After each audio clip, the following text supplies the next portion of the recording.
Tournament starts in 15 minutes. I'm ready to crush it. Let's register right now so we don't get. So we sit at the table right as soon as it starts. Alright, we're gonna go back to PLO 10 and see we start. We lost one buy-in last session. Normal, all good. There's lots of variants. Nice, this table has a red tag, which means that they play 84 cards. So it's a really good start to be sitting on the left of that person. And to start, we'll be playing 3 tables. Maybe add a 4th while we wait for the tournament, but the tournament's going to take the 4th slot. So I'm okay playing 3. We still have to warm up. I just took a nap, so I'm still a little tired.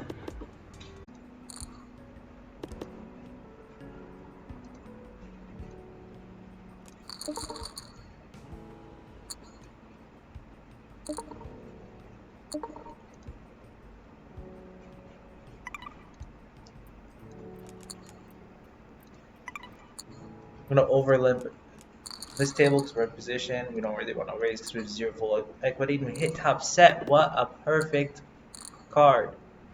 Flop, I mean. We're pretty excited to build the pot with this one. We block straight draws.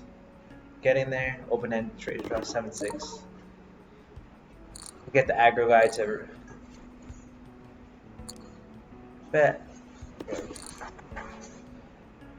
Bet 3/4 about, or re-raise 3/4.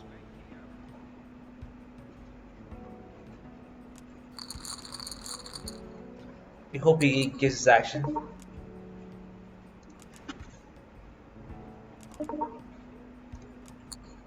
This could be a big pot. He's thinking about it too long. Maybe he's thinking about making a hero fold. Not sure what I should do here. I'm gonna bet 3/4 so that we can get the money in the middle in the river. Don't want to check versus a guy like him. He gives some action. Unfortunately, we lose the quads, but and he just shoves into us. And yeah, he just rivers quads on us. Oof, we're kind of tilted a little bit already. Just take a deep breath and just relax.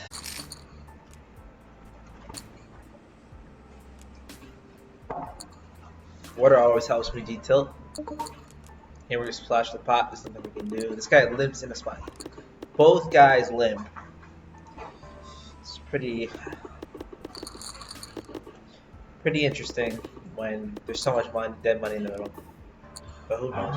That's their strategy. You cannot underestimate their strategy. That's what I have a bad habit of doing, is underestimating other people.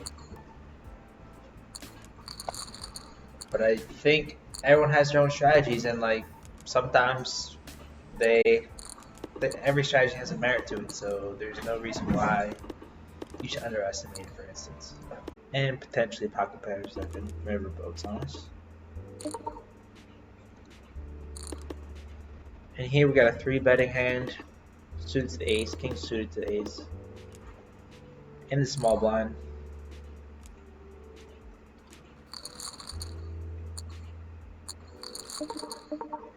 Like, hopefully he makes our job easy and just lets us get the money in the middle. But he doesn't want to do that.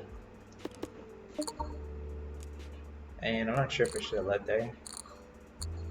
But I'm gonna keep checking. And just gonna bet myself.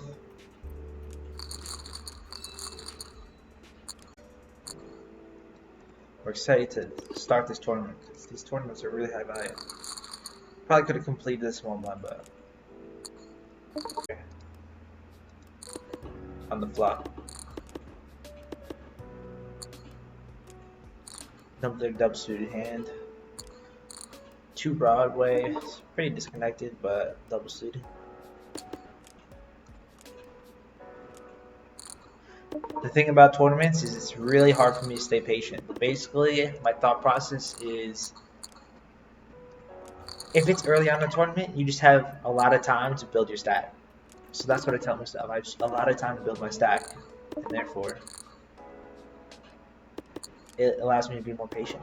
Because sometimes I feel like my stack is not growing quick enough, and then I get it in bad and gamble to try to build a stack, but it's really not correct. There, take it down.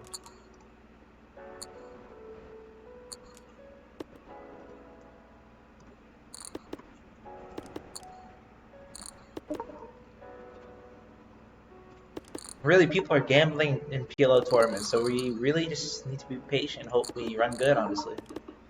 That's my strategy, is just to play tight. Big blind special here. And we're just gonna fold to a bet. Although we had two pair, this queen is very bet ourselves. I think that was a value bet exercise that we just gave up some chips.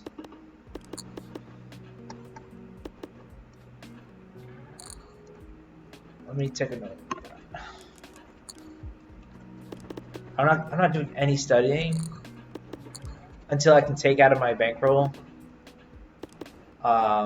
money to pay for a training site or a software.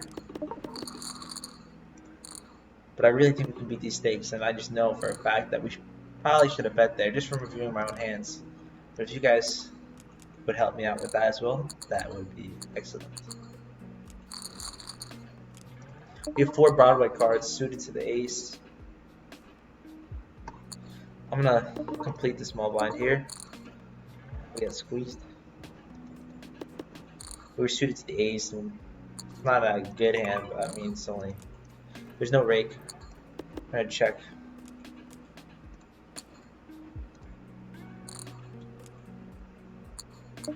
He bets. We'll call, and luckily we get there if we have some good fortune. Thank goodness. Let's get happy about that one.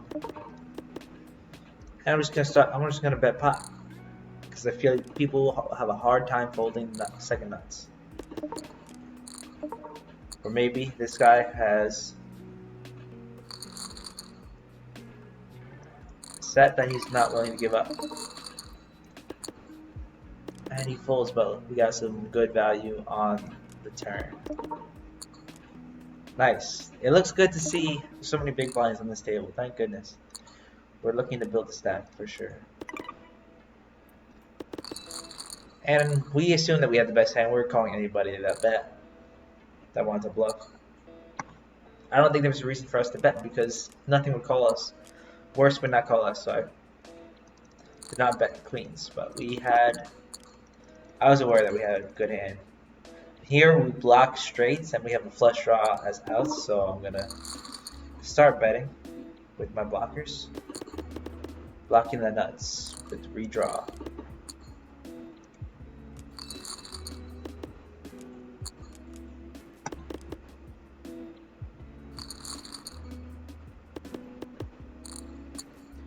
Alright, we're going to be patient. It's only 22 minutes into our session, so we really want to stay patient. I like to keep track of how long my sessions are because otherwise it's hard for me to stay patient.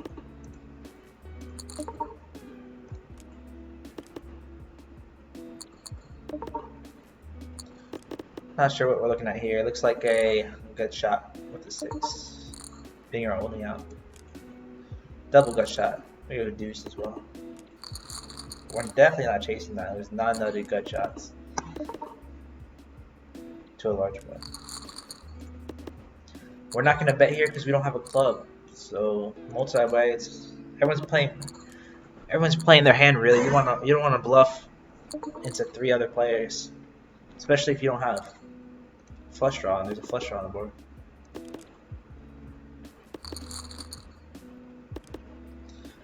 What I learned is that when you're betting, you want to bet polarized, which means you have either a strong hand, a merged hand, And so you don't want to bet merge, which means you have medium strength hand. This hand, I'm just gonna raise it. We're in position. Only because we have positional advantage. I'm gonna raise this one gap rundown. With the gap being at the bottom, that's the reason why I chose to raise. But to no avail, we have missed the flop completely. This guy raises. I'm gonna ISO. The short stack. This guy both calls way too wide. Nice, we flop top set. This is an amazing spot. This guy has 50 base left. We're gonna put him in. Hoping he doesn't have a flush draw.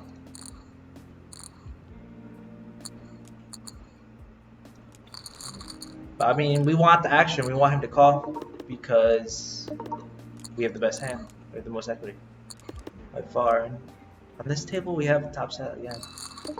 We could check. So we don't have a club. We have bad runouts with clubs. And 4 deuce can put us in a bad spot.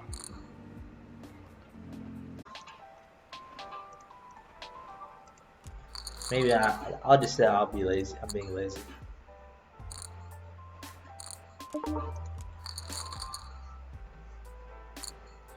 Okay, we have a single one gap rundown at the bottom.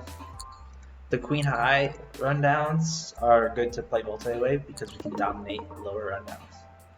Here we have top pair with nothing else.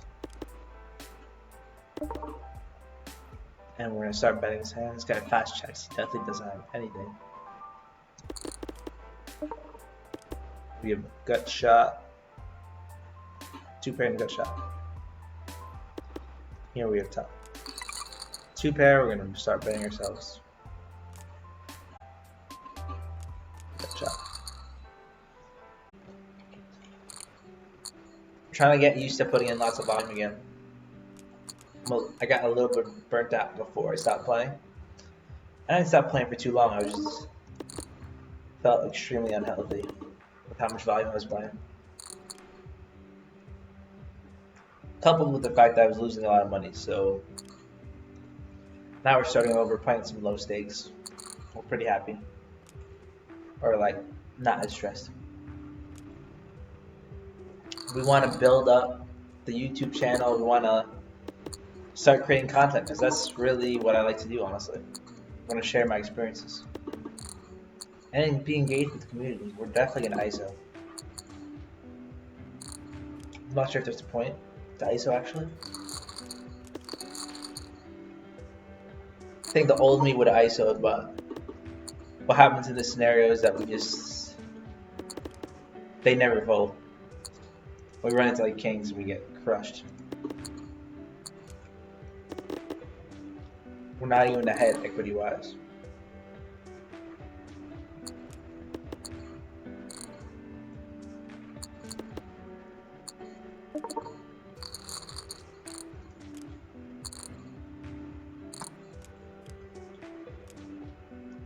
Wow.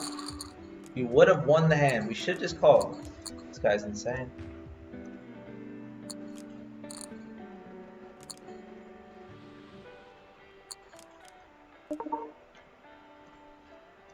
Man, we would have won that hand.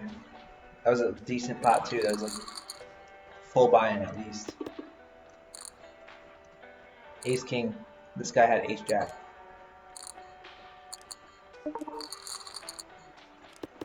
We're gonna check this hand. We have the nuts, mega nuts with the redraw.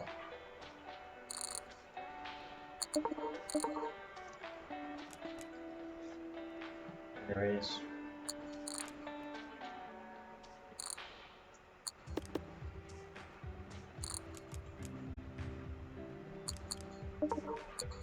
Man, we have the nuts.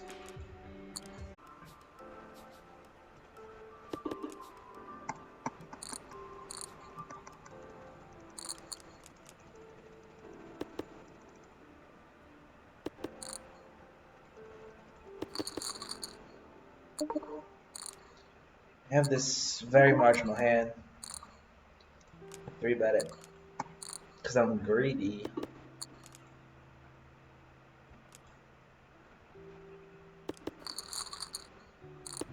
trying to classify it. Is it like 3 Broadway? It's like a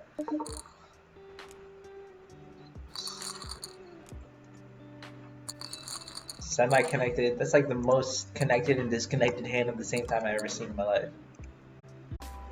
Even though it's only one big extra, I'm gonna fold it because it's very disconnected and non-nutted.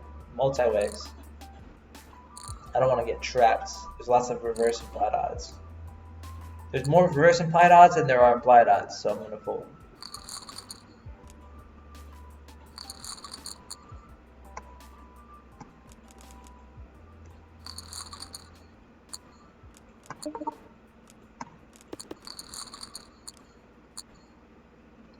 Of course of course nothing. We only had pair with open and straight draws, so we're fine.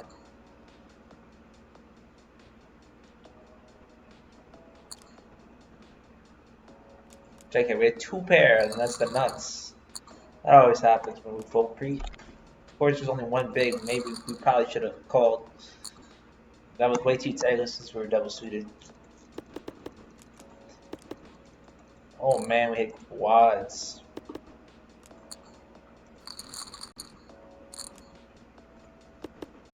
I'm gonna go with this hand.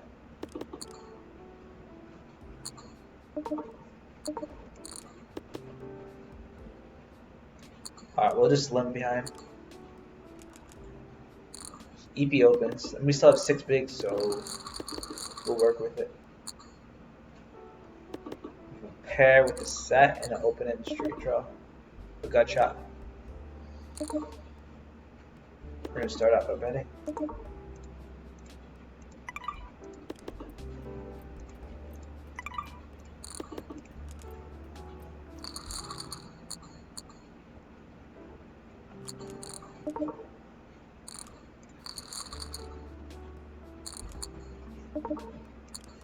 Get action most likely by a flush draw.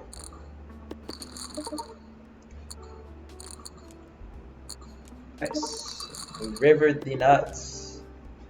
He didn't even have a flush draw. He had nothing. It was so weird. I believe this guy's station.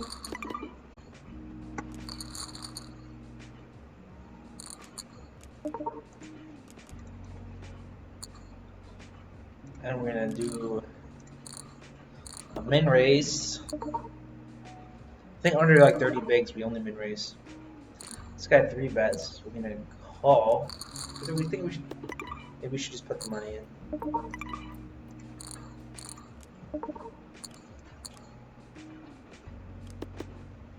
We actually have absolutely a 6. Man, against aces. Would we like to buy back in? No. Well, there goes our tournament.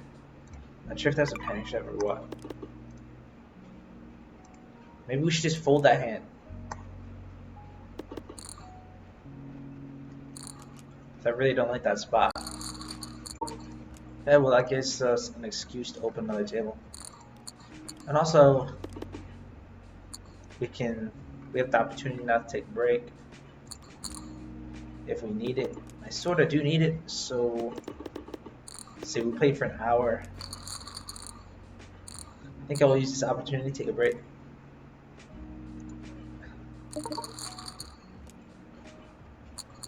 So yeah, I'll see you guys next stream.